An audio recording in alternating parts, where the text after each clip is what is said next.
قال الله تبارك وتعالى أعوذ بالله من الشيطان الرجيم بسم الله الرحمن الرحيم إن الله اصطفى آدم ونوحا وآل إبراهيم وآل عمران على العالمين وقال النبي صلى الله عليه وسلم كن عالما أو متعلما أو مستمعا أو محبا ولا تكن خامسا فتهلك. معزز سامعین اور محترم قابل احترام سامعات اور حاضرات ماں اور بہنوں، السلام علیکم ورحمۃ اللہ وبرکاتہ. سب سے پہلے تو میں ہمارے جناب محترم پرویز صاحب کو دل کی گہرائیوں سے مبارکباد دینا چاہوں گا کہ اللہ تبارک و تعالیٰ نے ان کے پورے خاندان کو منتخب فرما لیا ہے، ان کو چن لیا ہے اور اعزاز بخشا ہے. بہت طویل عرصے سے میں پرویز صاحب سے واقف ہوں. میں نے قرآن کی آیت پڑھی ہے جس میں اللہ تعالیٰ نے بھی خاندانوں کے انتخاب کا ذکر فرمایا ہے کہ اللہ نے آدم نوح آل ابراہیم اور آل عمران کو منتخب فرمایا. تو وہ تو بڑے خاندان تھے، وہ تو تاریخ ہے اور کئی نسلیں اس سے گزری ہیں. لیکن میں یہاں دیکھتا ہوں کہ اللہ تعالیٰ نے پرویز صاحب کے خاندان کو بھی چن لیا ہے اور منتخب کیا ہے اپنے دین کی خدمت کے لیے، اور اس دور میں اس خاص پہلو سے تعلیم کے پرچم کو بلند کرنے کے لیے. اور میں نے جو حدیث پڑھی اس کا بھی ترجمہ و مفہوم یہ ہے کہ اللہ کے نبی صلی اللہ علیہ وسلم نے فرمایا کہ خود عالم بنو، جاننے والے استاد اور معلم بنو، یا متعلم بنو، سیکھو، علم حاصل کرو، یا مستمعاً، سیکھنا سکھانے کا، اگر سیکھنے سکھانے کا وقت نہیں ہے تو کم سے کم جا کر سنو، بیٹھو، مجلسوں میں بیٹھو. اور محباً، یہ محبت کرو، محبت کرنے والے بنو. پانچویں شخص نہ بنو ورنہ ہلاک ہو جاؤ. یعنی علم دین سے کہیں نہ کہیں سے وابستگی ہونا چاہیے. ہمارے شاہد صاحب جو محبت کرنے والوں میں شامل ہیں، تعاون کرنے والوں میں شامل ہیں، اس جلسے کو آرگنائز کیا اور آپ سب کو جوڑا، یہ بھی اس کے اندر شامل ہے. اور ہمارے پرویز صاحب کو میں دیکھتا تھا کہ ماشاءاللہ بچپن سے ان کے بچے، مولانا مفتی دانش صاحب، یہ چھوٹا سا بچہ تھا. میں قاضی صاحب کے قائم کردہ ادارے میں پڑھاتا تھا بہت سال پہلے، اور یہ بچہ آیا تھا بالکل ابتدا مجھ سے کی تھی، حفظ کر کے آیا تھا ماشاءاللہ، اور آج اتنا بڑا کام کر رہا ہے. اس وقت سے میں دیکھتا ہوں کہ جناب پرویز صاحب خود بھی صحافی ہیں اور میدان میں کام کرنے والے ہیں، زمینی حقائق سے جڑے ہوئے ہیں، اور علماء سے تعلق، محبت کا اظہار، دعوتیں کرنا. کتنی دعوتیں میں نے ان کی کھائی ہیں، اور اپنے طلباء کے، اپنے بچوں کے اساتذہ کو کبھی فراموش نہ کرنا، یہ بڑی خوبیوں کی بات ہے. اس کا صلہ اللہ تبارک و تعالیٰ نے یہ دیا کہ آج دیکھیے کہ ان کا بیٹا، چھوٹا بیٹا اور بیٹی ایک اعلیٰ تعلیم یافتہ ہے، اور نہ صرف کہ تعلیم یافتہ ہے اور تقریریں کر رہے ہیں بلکہ میدان میں کام کر رہے ہیں. میں سالوں سے میں دیکھ رہا تھا کہ جیلوں میں جا کر، یہ مفتی دانش صاحب، جناب پرویز صاحب جیلوں میں جا کر کئی پروگرام میں نے ان کے توسط سے جیل دیکھا، ان کے توسط سے جیل دیکھا. اور جیل دیکھنے اور جیل کا منہ دیکھنے والا الحمدللہ شاید ہی کبھی کہے، لیکن میں کہتا ہوں کہ الحمدللہ میں نے جیل دیکھا ہے. میں جیل میں گیا ہوں اور وہ بھی ان کی برکت سے، قیدیوں سے ملا ہوں، ان کو خطاب کیا ہے، اور کئی علماء کو انہوں نے موقع دیا اور قیدیوں سے ملوایا، اور ان کے اندر جو بیداری پیدا کی، چھڑوانے کا کام کیا، زمین سے جڑے ہوئے مسائل کو ایڈریس کرتے رہے. اور یہی وجہ ہے کہ انہوں نے اپنے بچوں کو دینی اور دنیاوی دونوں تعلیمیں دلوائی. آپ یہ دیکھیے کہ جن صاحبہ مہوش پرویز صاحبہ جو اتنا بڑا دینی کام کر رہی ہیں، تجوید، دینیات، تو وہ دنیاوی لحاظ سے پی ایچ ڈی کر رہی ہیں، اس کی بھی جو اعلیٰ ڈاکٹر آف فلاسفی جو اعلیٰ، اور وہ بھی کون سا سبجیکٹ لیا انہوں نے جو واقعی مطلب سبجیکٹ کا انتخاب، جیسا کہ ہمارے جناب محترم آفاق ندیم صاحب نے فرمایا کہ انہوں نے رہنمائی کی ان کے جذبے کو دیکھ کر، ان کی سوچ کو دیکھ کر، ان کے مزاج کو دیکھ کر کہ ہیومن رائٹس اور شریعت، اس کے اوپر وہ مانو ادھیکار اور شریعت کے اوپر وہ پی ایچ ڈی کر رہے ہیں. تو دنیاوی لحاظ سے اتنی بڑی تعلیم یافتہ اور اس کی معراج پر، اور دینی لحاظ سے قرآن اور تجوید اور دینیات کی خدمت، بیٹے بھی ماشاءاللہ, دوسرے بیٹے بھی اللہ نے ان کو نوازا ہے. میں سب سے زیادہ مبارکباد پرویز صاحب کو دوں گا. مہوش صاحبہ بھی اور ہمارے دانش میاں بھی اور ان کے چھوٹے بھائی سبھی قابل مبارکباد ہیں, لیکن سب سے بڑی جو جڑ اور اصل ہے وہ ہمارے پرویز صاحب. سالوں سے دیکھ رہا ہوں بچوں کو سراہنا, نوازنا, پروگراموں میں جانا, اپنی جیب سے پیسے نکال کر بچوں کو دینا, دوسرے بچوں کو بچہ سمجھتے ہیں, وہ اپنے بچے نہیں. جب انسان دوسرے بچوں کی, قوم کے بچوں کی بھی حوصلہ افزائی کرتا ہے, ان سے محبت کرتا ہے, ان کو ترقی کرتا ہوا دیکھنا چاہتا ہے, تو اللہ تبارک و تعالیٰ اس کو بھی ایسے نوازتے ہیں جیسے کہ اللہ تعالیٰ نے پرویز صاحب کو نوازا. تو یہ میں دل کی گہرائیوں سے مبارکباد دیتا ہوں.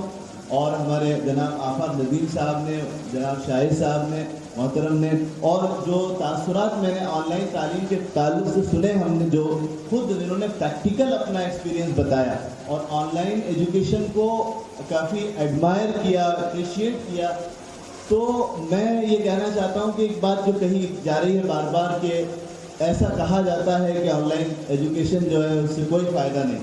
تو میں آپ کو بتاؤں کہ دراصل اس کے پیچھے کیا وجہ ہے. ہمارے پروفیسر صاحب موجود ہیں, وہ میری تائید کریں گے, امید ہے کہ اصل میں کیا ہے کہ ایجوکیشن کیا ہے, یہ انٹریکشن کا نام ہے, یہ ٹو وے کمیونیکیشن کا نام ہے. استاد بولتا رہے اور طالب علم ایک طرف خاموشی سنتے رہیں, یہ پرانا طریقہ تھا. اور آج کا جو طریقہ ہے وہ ماڈرن جو ایجوکیشن ہے وہ انٹریکٹیو مینر میں ہوتی ہے. تو آن لائن ایجوکیشن میں وہ ساری خوبیاں موجود ہیں کہ استاد موجود ہے, اس کے پاس بورڈ ہے, وہ لکھ رہا ہے, وہ بول رہا ہے, اس کی باڈی لینگویج نظر آ رہی ہے, وہ بہت پورے کمپیشن سے اور پوری قوت اور انتھوسیازم سے اور پوری طرح سے اٹینٹیو ہو کر, ویل پریپیئرڈ ہو کر, پوری طرح سے جو ایجوکیشن کے جو آلات اور اوزار اور اکوپمنٹس ہوتے ہیں ان سے مسلح ہو کر وہ پڑھا ہے. وہ ڈیمو بھی دے رہا ہے, وہ بورڈ پر بھی لکھ رہا ہے, وہ ٹی ٹی پریزنٹیشن بھی کر رہا ہے, وہ سب کر رہا ہے. پی پی پریزنٹیشن کہتے ہیں, پی پی پریزنٹیشن, پاور پوائنٹ پریزنٹیشن بھی کر رہا ہے, وہ ساری چیزیں کر رہا ہے. لیکن یہ ون وے ہے. اب دوسرا جو وے ہے جو اسٹوڈنٹس کی طرف سے ہونا چاہیے, اس میں کیا ہوتا ہے کہ آپ اس کا فرق سمجھیے. وہاں سے کیا ہوتا ہے, میں آپ کو وہاں اس چیز کو جب بتاؤں گا تو آپ کو سمجھ میں آئے گا کہ یہ بات کیوں کہی جا رہی ہے. دیکھیے آپ یہ سوچیے, بدرا صاحب یہاں اس کو یہی چھوڑ کر دوسری جگہ آتا ہوں کہ اسکولس میں بچے پڑھتے ہیں, سارے جو ہے وہ سارا ماحول ہوتا ہے تعلیمی, استاد اچھا پڑھاتے ہیں, قابل ٹیچرز کو رکھا جاتا ہے, لیکن پھر بھی ایک پرسیپشن یہ ہے, اور آپ اسے پرسیپشن کہیں, کریکٹ پرسیپشن کہیں یا مس پرسیپشن کہیں, لیکن بہرحال ایک پرسیپشن یہ ہے, سائیکلوجی ہے اس کے پیچھے, کہ صاحب وہ تو کوچنگ میں اچھی پڑھائی ہوتی ہے. اب اسکول میں اتنی اچھی پڑھائی ہونے کے بعد آدمی کوچنگ جا کے وہاں پڑھ لیتا ہے, کوئی بھی چھوٹے موٹے ٹیچر پڑھاتا ہے اور بولنے لگتا ہے. 11th-12th میں بڑے بہترین ادارے وہ پڑھاتے ہیں, لیکن ایک ٹرینڈ بن گیا کہ 11th-12th کو ڈمی رکھا جائے اور وہاں ڈی ایس میں اور فٹجی میں اور وہاں پر بچوں کو لاکھوں روپے دیے جائے, اور وہاں پر پھر یہ اگر کرے گا تو نیٹ کو بیٹ کرے گا. اور دوسرے کی مینٹلٹی بنی ہوئی ہے, مائنڈ سیٹ بنا ہوا ہے. کیوں بنا ہوا ہے صاحب ایسے, کیا یہاں پڑھائی نہیں ہوتی, یہاں کوئی اور کتابیں ہیں, یہاں کچھ اور پڑھایا جاتا ہے. دیکھیے دراصل کیا ہے, سائیکلوجی ہے. بچہ یہاں جب اسکول میں پڑھتا ہے تو گویا کہ وہ سوچتا ہے کہ یہ ایک سسٹم ہے, میں اس سے جڑا ہوا ہوں, میرے اوپر جو کلاسز ہیں وہ امپوز کی جا رہی, تھوپی جا رہی ہیں, مجھے پڑھنا ہے, یہ کلاس اٹینڈ کرنی ہے. یہ اسکول کا بچہ, مدرسے کا بچہ, اسے معلوم ہے کہ صاحب استاد آئیں گے, اب کل بھی پڑھایا تھا, آج پھر پڑھائیں گے اور مجھے پڑھنا ہے. تو اس کی طرف سے ڈلنس رہتی ہے. اسٹوڈنٹ کی طرف سے وہ ایکٹیویٹی نہیں نظر آتی, وہ پروایکٹیو نہیں ہوتا, وہ اٹینٹیو نہیں ہوتا. اور نتیجہ یہ ہوتا ہے کہ جو دوسرا ہے, کلاس میں ٹیچر کیا کرتا ہے, ٹیچر بھی ہوتا ہے اور اسٹوڈنٹ کو مسلسل واچ کرتا رہتا ہے. ایک ہی مرتبہ میں, ہے نا, ایک ہی مرتبہ میں وہ سارے طلباء پر نظر رکھتا ہے. ان میں کوئی سو نہیں سکتا, بات نہیں کر سکتا, ادھر ادھر چھوڑ کے جا نہیں سکتا. آن لائن ایجوکیشن میں کیا ہو رہا ہے کہ استاد تو بہت محنت سے تیاری کر کے پڑھا رہا ہے, لیکن طلباء کو وہ کیونکہ 2-4 ہی دکھ سکتے ہیں ونڈو میں, اور اکثر یہ ہوتا ہے کہ آن لائن کے اندر یہ کہ وہ طلباء موجود ہو, وہ اس میں ویڈیو نہیں کھلا ہوتا, تو پھر تو کوئی مسئلہ نہیں. آپ کو ہو سکتا ہے کہ اکیلا استاد 1 گھنٹے تک بولتا رہا, پڑھاتا رہا, طلباء یا تو سوتے رہے. اکثر یہ ہوتا ہے بچے سو رہے ہیں, بڑی مشکل سے اٹھایا, پہلے تو تیار ہو کے ڈریس پہن کے ناشتہ لے کے امی کو بھی ناشتہ بنانا جایا کرتے تھے, اور اب یہ ہوا کہ ہاں ٹھیک ہے پڑھو, جوائن کرو. وہ بھی سو گئی, یہ بھی سو گئے, انہوں نے جوائن کر لیا, سوتے رہے, کہیں کچھ آواز آئی, اٹھ گئے, بالکل پڑھائی نہیں ہو رہی. اس وجہ سے کیونکہ جو ادر جو سیکنڈ جو سائڈ ہے ون سائڈڈ ایجوکیشن ہو رہی ہے, سیکنڈ سائڈ اس درجے میں ایکٹیو نہیں ہے, اس لیے وہاں پر اور صرف وہاں پر آن لائن ایجوکیشن کے ریزلٹس نہیں مل رہے ہیں, کیونکہ طلبا پڑھ رہے ہیں, نہیں پڑھ رہے ہیں, کتنا پڑھ رہے ہیں, اٹینٹیو ہے نہیں ہے, یا انہوں نے کھولنے کے بعد واٹس ایپ چلا لیا. ایسا بھی ہوتا ہے, آپ زوم کو آپ کو منیمائز کر دیجیے اور واٹس ایپ پہ دیکھتے رہیے, گیم کھیلتے رہیے. آپ کو تو اسٹارٹ تو نہیں پتا, کچھ پوچھ لیا تو بتا دیا, اس لیے آن لائن ایجوکیشن کامیاب نہیں. اب کوچنگ کو لے لیجیے آپ, جو اس آن لائن ایجوکیشن سے جڑے ہیں آئیڈیل فاؤنڈیشن والی, یہ بالکل اسی طرح سے جس سے کوچنگ آپ کو کسی نے امپوز نہیں کیا, کسی نے آپ پر اس ایجوکیشن کو امپوز نہیں کیا, آپ نے اپنے شوق سے خود سے آگے بڑھ کر, ایسا نہیں ہے کہ ماں باپ چلائے اور ناراض ہو کر کہا چلو اسکول جا, چلو ایسا نہیں ہے. یہ وہی چیز ہے جو سائیکولوجی کوچنگ میں پائی جاتی ہے, وہی سائیکولوجی اس طرح کی آن لائن ایجوکیشن میں ہے, جہاں پر ایجوکیشن آپ پر امپوز نہیں کی جا رہی ہے, بلکہ آپ اپنے پورے شوق سے, رغبت سے, احساس محرومی کے ساتھ آپ پڑھتے ہیں. آپ بچہ انگلش نہیں بول پائے 12 تک, بچہ سائنس بچہ جو ہے وہ سبجیکٹ سمجھ نہیں پایا, تو اس نے کوچنگ کو جوائن کیا. کیوں؟ اس کے اندر محرومی کا احساس ہے کہ میں پڑھ نہیں پایا, میں محروم رہا, تو یہاں سے میں حاصل کروں.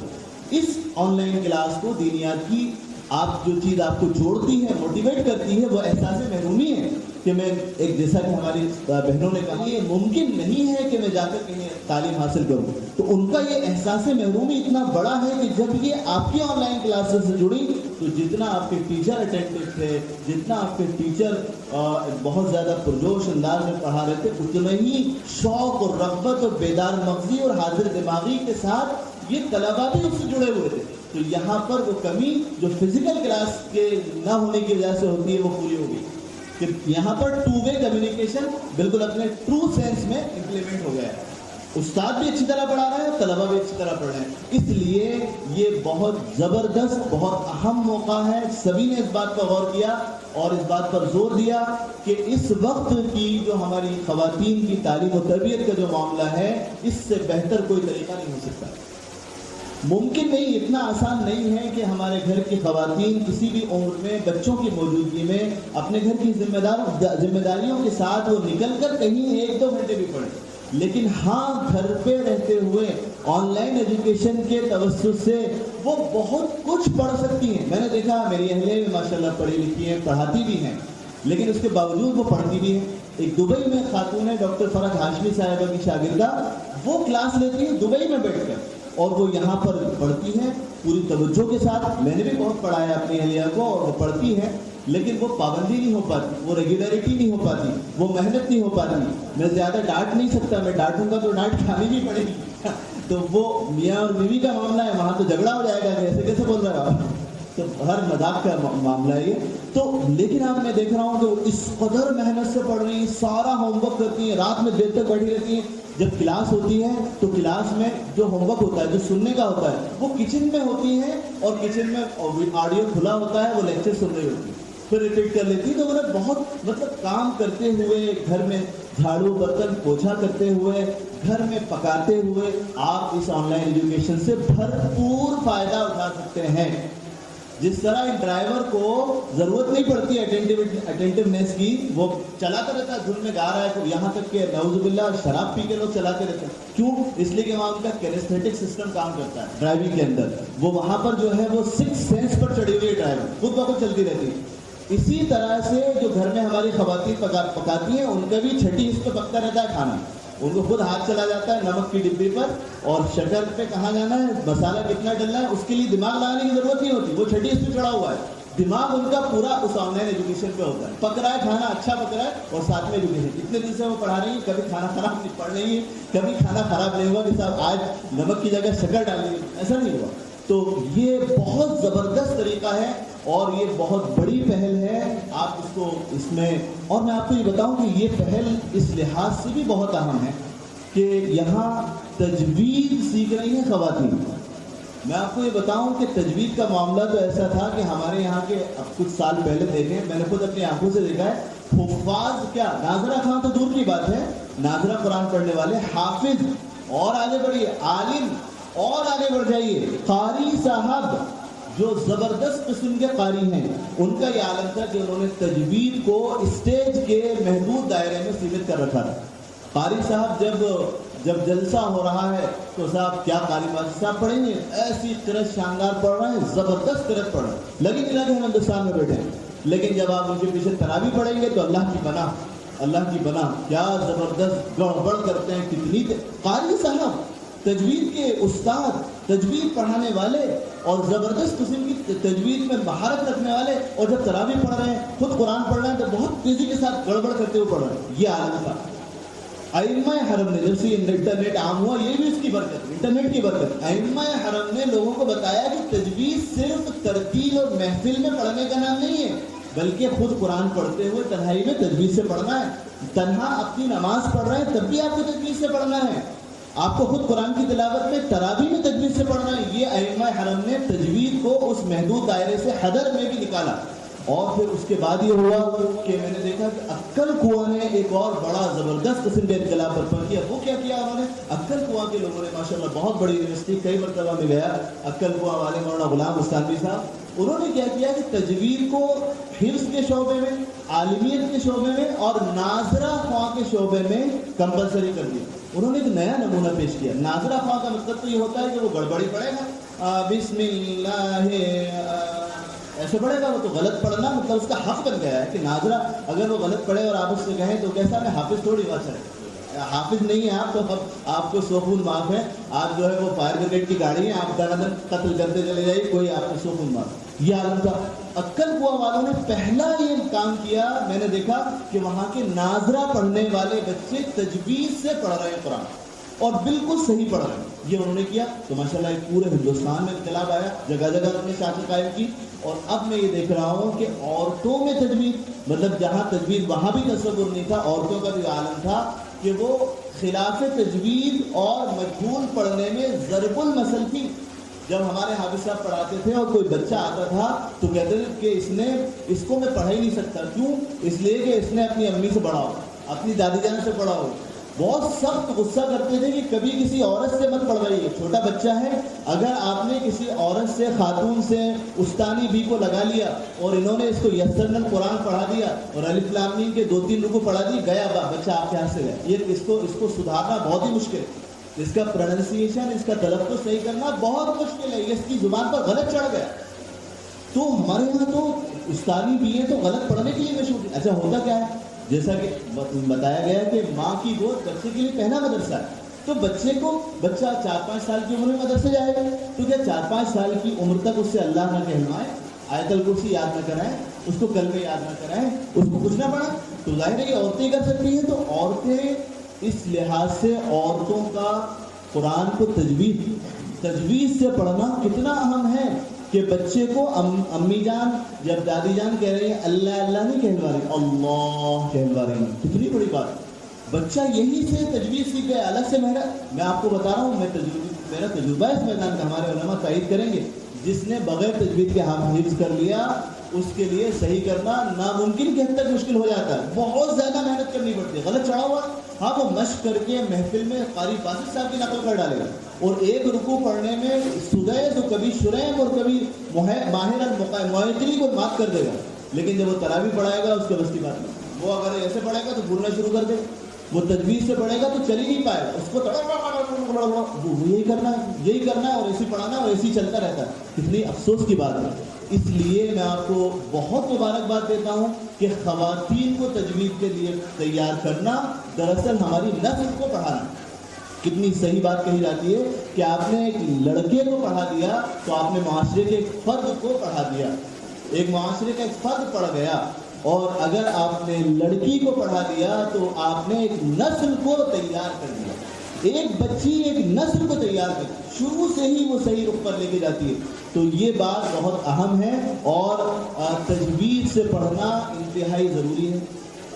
میں بس کیونکہ وقت بہت ہو گیا, میں بہت کچھ سوچ کے آیا تھا, لیکن میں ضروری باتیں چھانٹ کر کہنے کی کوشش کر رہا ہوں. میں آپ کو ایک آخری بات کہہ کے اپنی بات ختم کروں گا کہ میں یہ دیکھتا ہوں جو لوگ دانشور ہیں, اہل علم ہیں اور بڑی اچھی سوچ رکھنے والے ہیں, معاشرے کی لیڈنگ جو پرسنالٹیز ہیں, جو لیڈرز سمجھے جاتے ہیں, جو اچھے دیندار لوگ ہیں, ان کی بھی سوچ بنی ہوئی ہے کہ دیکھیے قرآن کو تجوید سے پڑھنا اور صحیح پڑھنے کی تلفظ و صحت ادائیگی اچھی چیز تو ہے، لیکن اصل کے ساتھ قرآن کے مضامین ہیں، اس کے احکامات ہیں، اس کی تعلیمات ہیں، اس کا پیغام ہے، قرآن کا اصل جو ہے اس کا مضمون ہے، کیا بات اس میں کہی گئی ہے وہ امپورٹنٹ ہے۔ یہ تو قرآن کی تجوید کا، صحت قرات کا اور قرآن کے مضامین کا ایسا تعلق ہے جیسے کہ گودا اور نفس کا، کہ اصل گودا اور رب الباب تو قرآن کا پیغام ہے، اور یہ تو چھلکے ہیں۔ میں آپ کو آگاہ کرنا چاہتا ہوں، یہ بات ہرگز نہیں ہے، بہت بڑی کم فہمی، نہ سمجھی اور جہالت کی بات۔ دیکھیے قرآن کریم میں اللہ تبارک و تعالیٰ نے قرآن کی، بس میں اسی کی دلیل دے کے اپنی بات ختم کروں گا کہ قرآن کریم کو اللہ تبارک و تعالیٰ نے جو محفوظ حافظوں کا جو اتنا بڑا مقام ہے، کیوں ہے کہ صاحب ایک حافظ جنت میں 7 لوگوں کی سفارش کرے گا، لے جائے گا، اس لیے کہ اگر یہ حافظ نہیں ہوئے تو قرآن محفوظ نہیں رہے گا۔ آپ کہیں گے کیسے محفوظ نہیں رہے گا؟ دیکھیے سب سے پہلے جب قرآن حضرت ابوبکر صدیق رضی اللہ تعالیٰ عنہ کے زمانے میں جمع کیا گیا تو قرآن پورا لکھا ہوا تھا۔ لوگ یہ سمجھتے ہیں کہ قرآن بعد میں لکھا گیا، نہیں، اللہ کے نبی صلی اللہ علیہ وسلم نے مکمل طور سے قرآن کو لکھوا دیا تھا، اور وہ قرآن یکجا طور پر لکھا ہوا صحیح ترتیب کے ساتھ موجود تھا۔ وہ چھالوں پر کھجور کے لکھا ہوا تھا، وہ جانوروں کی کھالوں پر لکھا ہوا تھا، وہ کسی اور چیز پر لکھا ہوا تھا، لیکن موجود تھا، وہ بنی ہوئی۔ تو وہ سارے کے سارے قرآن جو لکھا ہوا تھا، اس کے باوجود جب حضرت ابوبکر رضی اللہ تعالیٰ عنہ نے دوبارہ سے اس کی کاپی کرانا چاہی اور اس کو دوبارہ سے لکھوانا چاہا، تو حضرت ابوبکر رضی اللہ تعالیٰ عنہ نے حفاظ کی کمیٹی بنائی، اور 4 لوگوں کی کمیٹی تھی، جس کے امام زید بن ثابت تھے، اور ابی بن کعب اور بڑے بڑے قراء تھے، ابو موسیٰ اشعری بھی تھے، بڑے بڑے قاری تھے، حفاظ تھے۔ اور اس کے بعد بھی ہونا یہ چاہیے تھا کہ بھائی قرآن لکھا ہوا ہے، آپ اس کی کاپی بنا دیجیے، 2-4 کاپی بنا دیجیے، تو آپ بھی یہ کہیں گے کہ ہاں بات تو صحیح، قرآن تو لکھا ہوا ہے، آپ کو تو کاپی کرنا ہے، لیکن نہیں۔ میں آپ کو بتاؤں، قرآن کی حفاظت ہمیشہ یاد رکھیے 2 طریقوں سے ہی ہوتی ہے، تبھی وہ آتھینٹسٹی اس کی بنتی ہے۔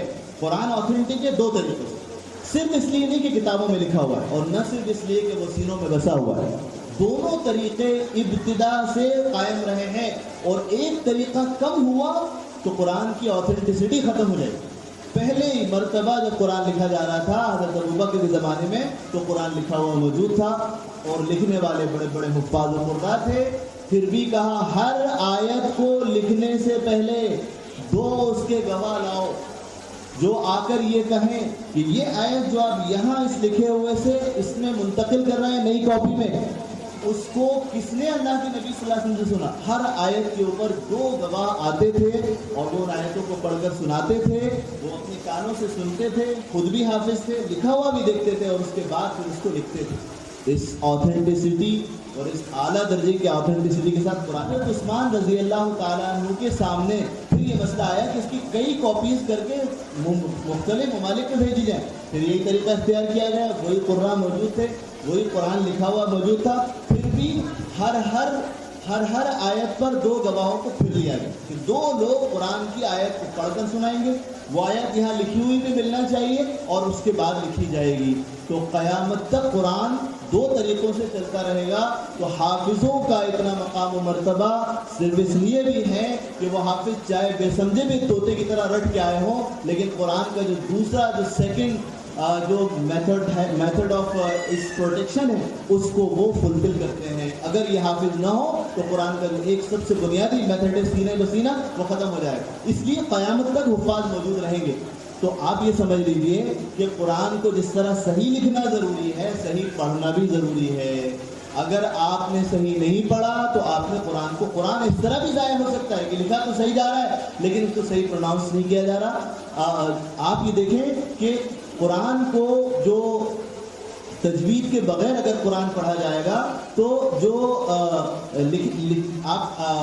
میں ذہن میں سے نکل گیا کیا خیال لینا چاہ رہا تھا، بس یہی کہنا چاہ رہا تھا کہ تجوید، یہ بات کہنا چاہ رہا تھا کہ اسی لیے اللہ تبارک و تعالیٰ نے حضرت سیدنا محمد صلی اللہ علیہ وسلم کے جو 4 مقاصد بعثت بیان کیے ہیں، اس میں سب سے پہلا یتلو علیہم آیات کہ وہ قرآن کی آیات کو پڑھ کر سناتے تھے۔ اس کا مطلب اگر پڑھا نہیں جائے گا تو ایک سب سے پہلا مقصد قرآن کی صحیح تلاوت فوت ہو جائے گا اور قرآن محفوظ نہیں رہ پائے.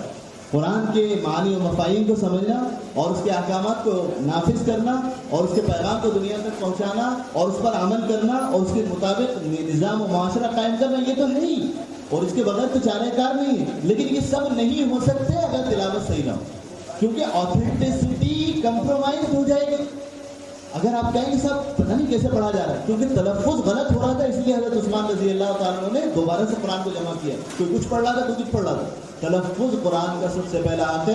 میں ان دانشوروں سے کہنا چاہتا ہوں کہ تجوید قرآن پڑھیں. بڑا افسوس ہوتا ہے کہ بڑے دانشور اور بڑے مفکر، بڑے عالم دین آئے اسٹیج کے اوپر اور انہوں نے قرآن کی آیت پڑھ کر اور اس کے بعد اپنی تقریر کا آغاز کیا. قرآن کی آیت بالکل خراب کی. ہمارے مدرسے کا اور اس ایجوکیشن اس فاؤنڈیشن کی بچی اور بچہ کہے گا کہ حافظ صاحب نے غنہ تو کیا نہیں، اخفا کیا نہیں، سواد کو اتنا ہلکا سا نکال دیا، سین کر دیا اور دال پڑھ دیا دعا کی جگہ. یہ کتنے افسوس کی بات. تو یہ دور بدل رہا ہے. میں بات ختم کرتے ہوئے بہت بہت مبارکباد دیتا ہوں کہ آپ حضرات جو تجوید کی کلاس لے رہی ہیں وہ بہت بڑا فریضہ انجام دے رہی ہیں، وقت کی بہت بڑی ضرورت کی تکمیل کر رہی ہیں. اور صرف وہ قرآن کا تلفظ صحیح نہیں ہوگا بلکہ اس سے نسلوں کی تلاوت صحیح ہوگی اور قرآن کی حفاظت کا جو ذمہ اللہ نے لیا ہے ہم لوگوں کے ذریعے سے اس کو امپلیمنٹ کرا رہا ہے وہ بھی پورا ہوگا. تو یہ بہت بڑا کام ہے. اللہ تبارک و تعالیٰ آپ کو خوب ترقی عطا فرمائے اور اس کام کو اور بڑھائے. اور یہ ہندوستان کے مختلف آج یہ دیکھ رہے ہیں کہ کوئی بہار سے آ رہا ہے، کوئی بہار کا اسٹوڈنٹ ہے، کوئی یو پی کا ہے اور کوئی آستے سے آ رہا ہے، کوئی راجستھان سے آ رہا ہے، کوئی کہاں سے آ رہا ہے. میں انشاءاللہ یہ امید کروں گا کہ آپ کے اگلے جلسے میں کوئی افریقہ کا اور کوئی امریکہ کا اور کوئی یورپ کا اور کوئی دبئی کا اور کوئی سعودی کا بھی جڑے گا انشاءاللہ. لوگ دنیا کے مختلف، کیونکہ پیاس ہے لوگوں میں اور آپ انشاءاللہ اس کی تکمیل کر رہی ہیں. تو اللہ تعالیٰ آپ کی عمر دراز کرے، آپ کے خاندان کو خوشحال رکھے اور آپ کو اس خدمت کے لیے قبول فرمائے اور مزید قبولیت سے نوازے اور خوب آپ ترقی کریں اور یہ کام خوب پھیلے اور بہت لوگ آپ سے جڑیں اور دنیا اور آخرت میں آپ کا ادارہ چمکے اور سرخروئی حاصل کرے. وآخر دعوانا الحمدللہ رب العالمین. السلام علیکم ورحمۃ اللہ.